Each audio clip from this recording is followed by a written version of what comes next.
Empire.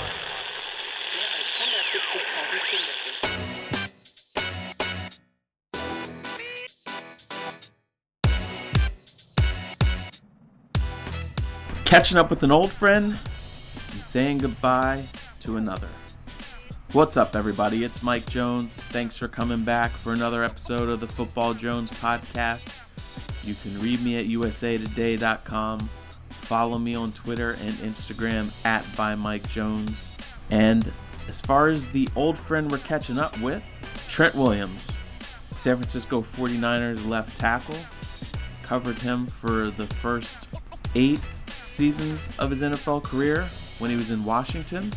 And now he's a member of the San Francisco 49ers after being away from the game last year, recovering from that surgery to remove that cancerous tumor from his scalp. Had a long dispute with the team, and he got a fresh start this past spring with the 49ers. And we're going to talk about how things are going for him as he is reestablishing himself, reacclimating himself to the game. And then we're going to wrap it up with a brief tribute to Coach John Thompson Jr., legendary Georgetown Hoyas coach. Going to enlist the help of Brian Mitchell, who co-hosted a radio show with him for a number of years. And that will wrap it up for us. But first, let's get to Trent Williams.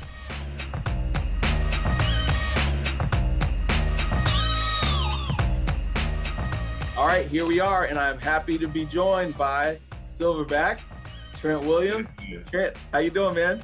I'm doing good, man. Appreciate you for having me on. Yes, sir. It's good to see you. How's everything been?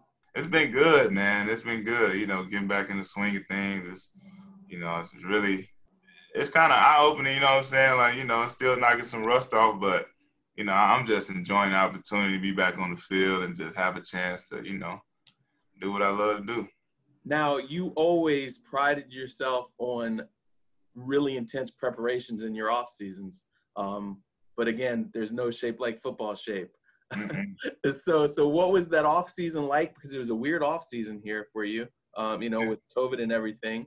But then what has it been like also acclimating yourself back into football action? To answer the first part, the off season was good. I got some good work in. Obviously, I basically had two straight off seasons to kind of prepare for this season. So I was able to make some good strides and getting stronger and just, getting that explosiveness and, just kind of sharpening those skills.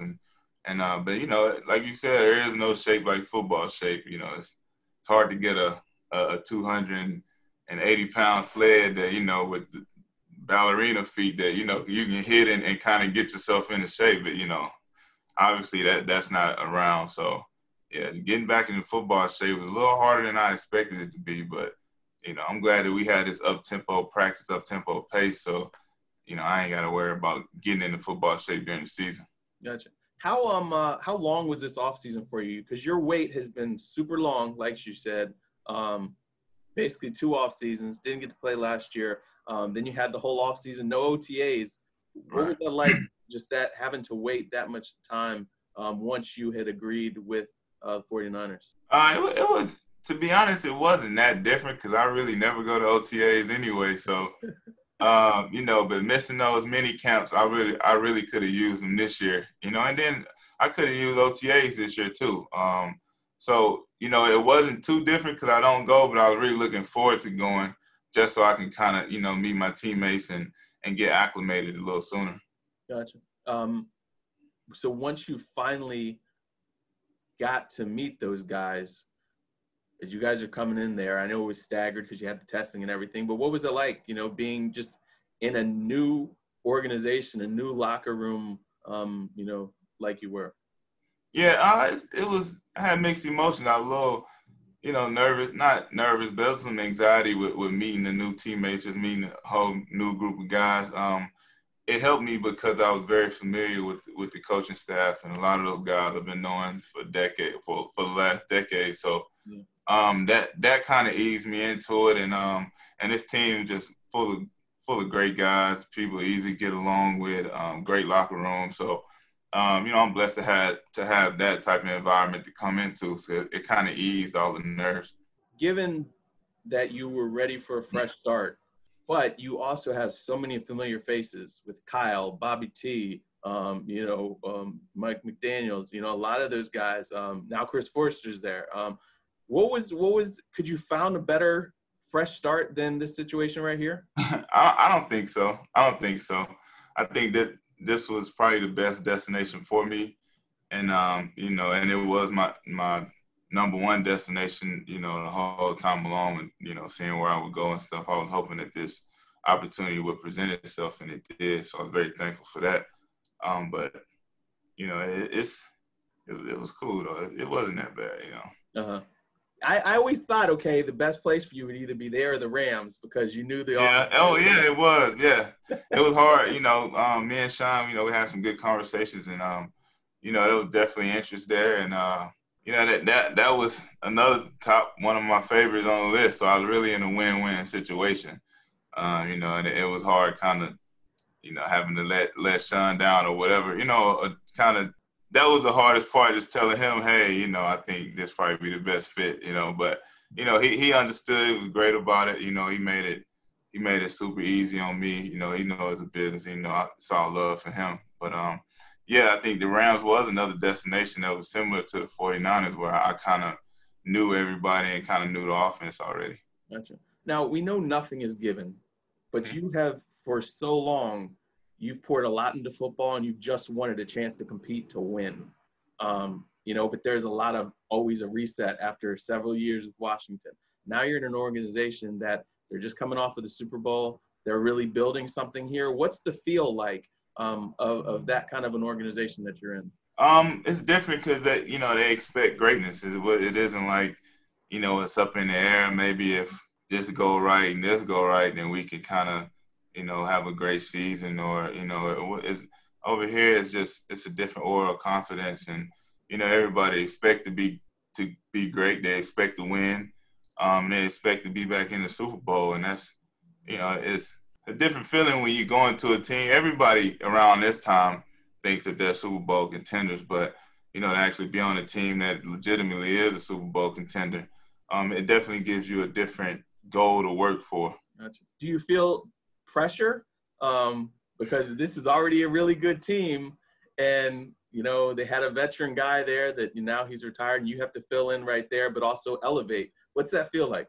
I'd be lying to say I didn't feel pressure. I mean, obviously I do. I put a lot of pressure on myself, but stepping into a situation where replacing a guy like Joe is very, very hard to do. I didn't want to put that type of pressure on myself.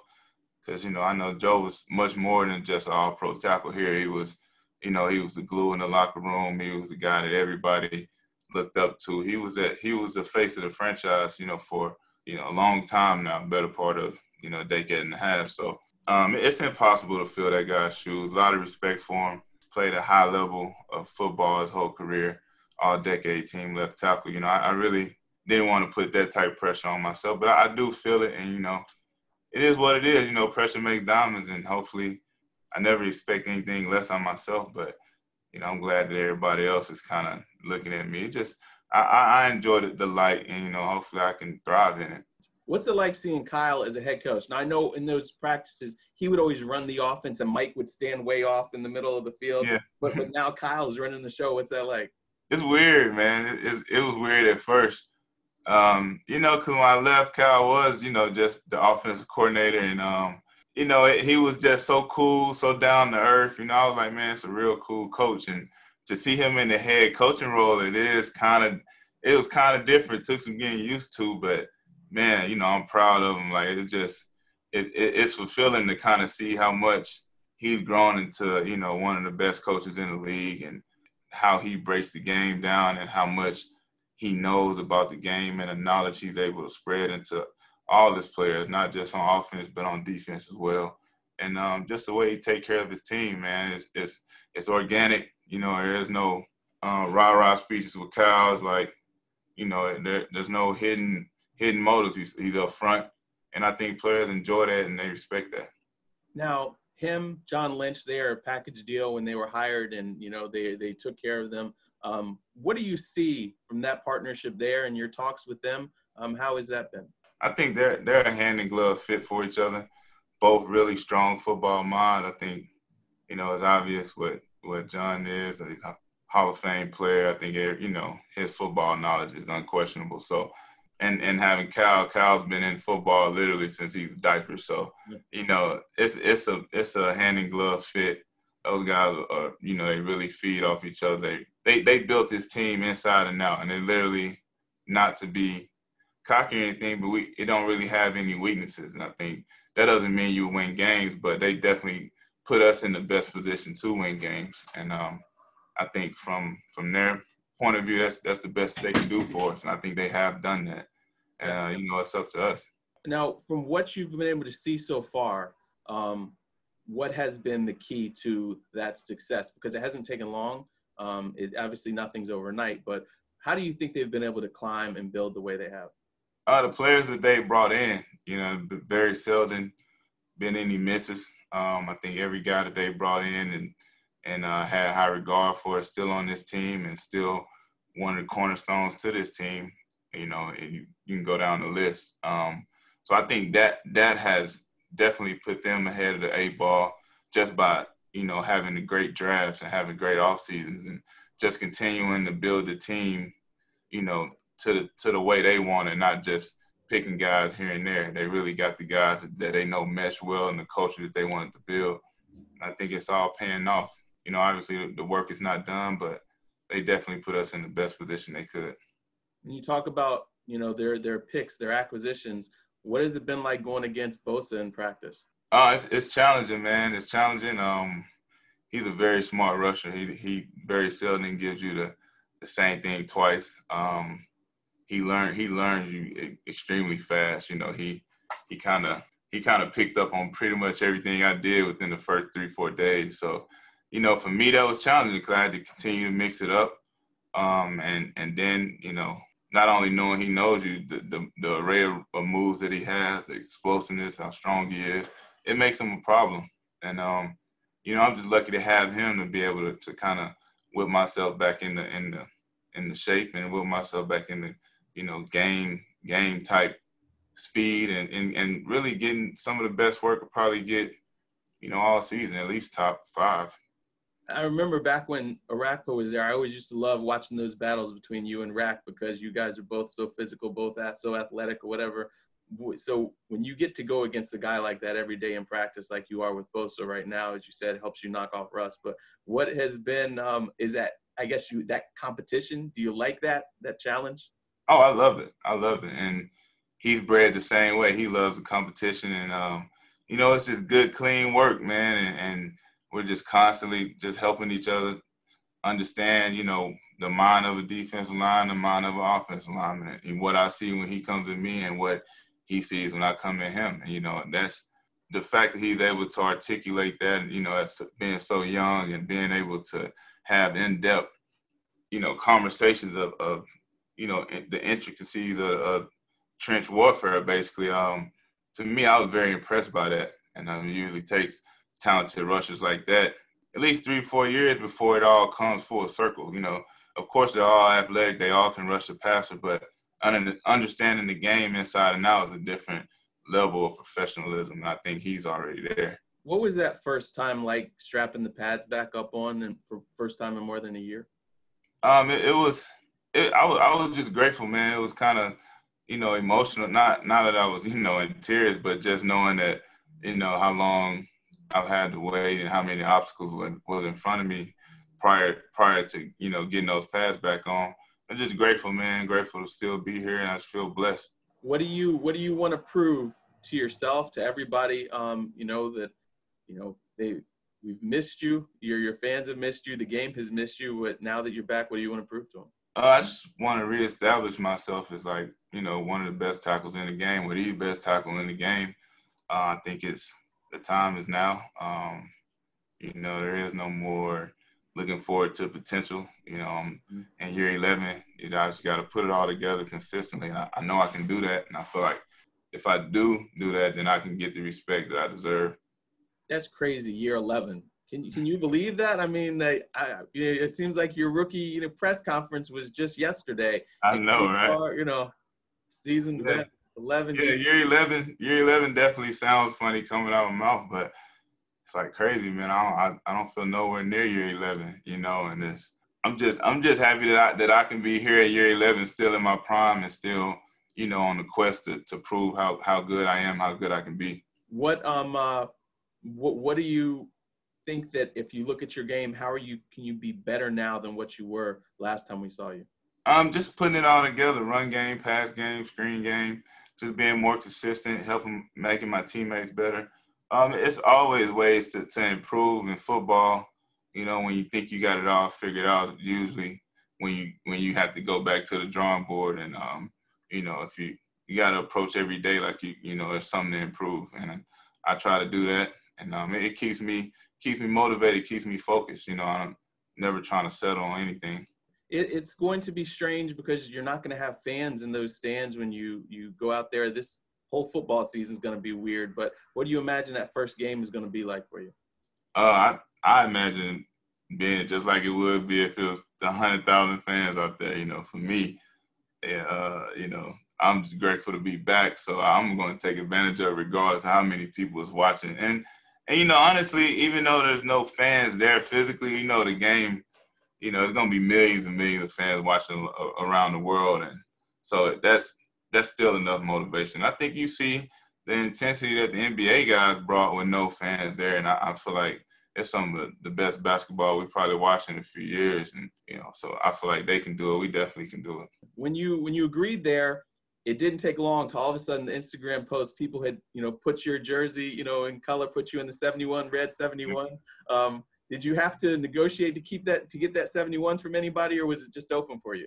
Nah, luckily it was open for me. Okay, gotcha. And how cool was that because I know you would put it out, hey, somebody give me a red 71, and they did. What was that like, looking at it and then actually putting on for the first time in real life? Oh, man, it gave me chills, man, just to actually see me in a different uniform, different threads. Like, it was definitely different. But it was, it gave me chills. I was just so excited. It felt like I just got drafted again. Just to be able to come to such a storied franchise that, when you think about the greats, majority of them came from San Francisco. You think Jerry Rice, Steve Young, the list goes on. And just to be a part of that lineage, man, it's a dream come true. Gotcha. Last one. Who are you gunning for? Some young, left tackles have established them in the game. Who are you gunning for to show, hey, I'm still, among the elite, if not the best one? Nah, I mean, honestly, I think I'm my only competition, man. If I just gotta be better than what I was last time they see me. I mean, last time I was out there, I think the season with just like the last 7, the Pro Bowl campaign. So honestly, I just feel like I just have to be myself, and I think that play will speak for itself. Will speak for itself. And is there a pass rusher that you're most looking forward to facing a matchup this year? Circled yet?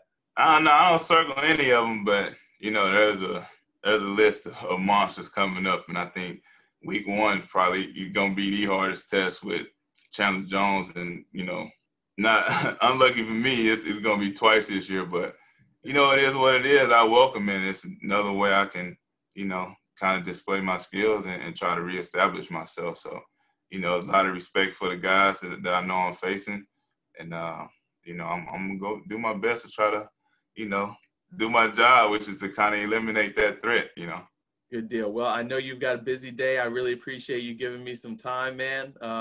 Best of luck to you. We'll be watching.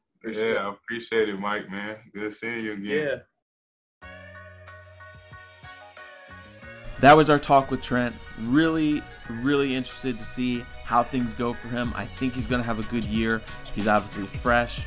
He's obviously very rejuvenated. He's in a place that has high standards. He's badly craved the opportunity to play for a winning organization. He's got familiarity with all the coaches. He is a guy who really was someone who would lay it all on the line while in Washington. a lot of frustrations, a lot of rebuilds that he had to endure there, and they could just never get things right.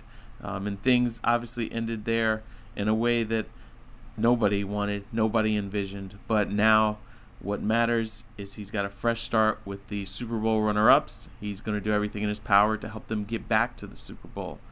And we'll see. It's been quite the offseason. A lot of changes, a lot of moving faces, old faces in new places. You know, Jacksonville continues to be in the news because they're saying goodbye to talent. On Monday, they traded Leonard Fournette, and that's just one of the many stars that they've parted with there. I don't know exactly what they're doing. It looks like they're really trying to accumulate draft picks and, you know, position themselves for a rebuild next year. I don't know if David Caldwell and Doug Marrone are going to be at the center of that rebuild. If I were the owner, he's been patient, I would hit the whole reset button, start over, new picks, new GM, new coach, and you never know. They might be in position to get Trevor Lawrence, but we shall see. But before we sign off, as I said, we're going to talk to Brian Mitchell here. Really sad to hear of the passing of Georgetown coach John Thompson. Early Monday morning, news broke he was 78. He was an iconic figure, became the first black coach to win an NCAA tournament. I think he went back to the NCAA tournament another 19 times during the span of his career. I grew up in the D.C. area watching the Hoyas. You know, I wrote a column about this yesterday, and it's funny. Obviously, I never played for Georgetown. I never played college basketball, but I felt like Coach Thompson was my coach. He was my introduction to college basketball. Also grew up listening to his radio show once his coaching career was over. Really kind of shaped a lot of the ways that you look at the game, also look at life, because his reach was well beyond the basketball court. He stood up for equality. He stood up against racism. He fought for his players. Really just had a real impact and touched a lot of people. And so I just wanted to have a brief chat with B-Mitch here about his memories and what Coach Thompson meant to him. So here we go.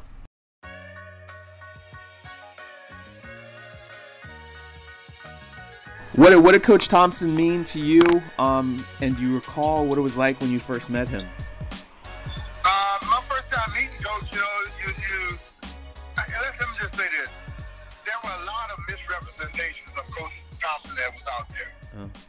You know, when I was a young man and I read, I saw Georgetown playing, just like a lot of young African-American men around the country, I became a fan of Georgetown because of him. Yep. You know, him leading that way and the way that his team looked. Let's be honest. Right. You know, hell, I tell people I thought Georgetown was HBCU. I did too.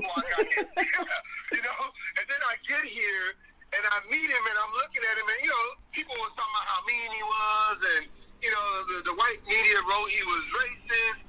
But when I started doing a show with him and got the chance to meet him and hang around him, I'm like, this man has a United Nations of friends. Yeah, yeah. You know, his team looks like the United Nations, and this man is super intelligent. I think the guy named is Brendan Gomes played on this team, and he and Brendan's mom and dad were super tight. You know, when you begin to read all this into him, I think Coach Thompson to me was like when we start talking about those great figures, the Muhammad Ali who was so impactful to you. He was like that to me, but I happen to be a person who I'm not going to say I would say we were friends, but I looked up to him like a father. Right. You know, because you've been around me. I don't listen to a lot of people what they're telling me, because I'm like, many people like to tell you what to do, but they haven't proven nothing to you. Right. I respected his opinion. I looked at him, and I looked at him like a father figure. Him and my dad were very similar to where if it needed to be said, they said it. Right. And they could be telling you completely about how wrong and how horrible you're doing something, but you respected it because you know that it was coming from a good place. You know what I mean? Yeah. And I think that, for me, not many people have that. You know, those people that are straight shooters and straight talkers, people despise them, don't like them. But Coach Thompson was loved. Yeah. You know, because I think people understood, like my buddy Chad, he had went to one of Coach's camps. I'll tell you his exact quote. And he said, let me pull it up, because he had just sent a text earlier. He said, man, he almost sent me home being 10 minutes late to camp, cursed me out in front of the entire camp. He said, I played well, and then he pumped me up. He said, I was seeing him throughout the season, and he said, hey, Bishop, how you doing, son? So he remembered him from this camp when he was young, you know, way back in 1982. And Chad was like, you know, he said, man, as soon as I started playing good, the man put his arm around me and started to, like, praise me and console me and tell me, you know, why he was on me from being late. He was trying to let him know you can't be successful in life being late for something. Right, yeah. And that just shows you a lot of what he was about. You know, he was a big man, and that I put people in a certain uncomfortable position, but he was lovable. Yeah. Once you get to know him, he was a lovable dude, liked to dance. You know, talk about how he put his twinkle toes, he could dance, all that stuff. It was funny as hell, man. He's gonna be missed, and I hope that everything he initiated and started, and that a lot of people, myself, Doc, all of us has been touched by him, Will Bond, all these different guys that were touched by him, can just try to, in some situation, some way, carry on his legacy. Yeah. I agree with you. Man, and the thing that's crazy is, like, I only met him a couple of times, but I felt like I knew him, you know? I never played college basketball, but I felt like he was my coach, you know? Yeah. You know, and, you know. That says a lot right there, bro. And I think I've been reading different people's posts and stuff like that, and it's like he was everybody's coach. Yeah. You know, and think about that. When you have a coach that you really respect, that coach epitomizes so many things more than just your coach. Right. He's that mentor. He's a motivator. He's a family. He's like a father figure. You know, he's a friend. You know, and all when the people that we call coach, those people mean something to us, just like your mom and your dad. Right. Yep. Exactly. Well, man, I appreciate it. Thanks so much for just, you know, giving me some of your time on such a busy day. But I just wanted to, I knew that you guys, you know, had worked together and you knew him, and so I wanted to get some of your insight. All right, man. All right. Thanks a lot. I appreciate it. I appreciate that. All right. I hope you guys have a great week. Thanks again for listening. Thanks to Trent Williams. Thanks to Brian Mitchell. Hope you can take this link, share it with some friends. Go on iTunes, leave me a rating or review. And again, you can read me at usatoday.com. Follow me on Twitter and Instagram at @ByMikeJones. We are getting very close to the start of this season. This time next week, teams will be gearing up for week 1. And we will be there to give you all the information possible. Hope you have a great day. Talk to you next week.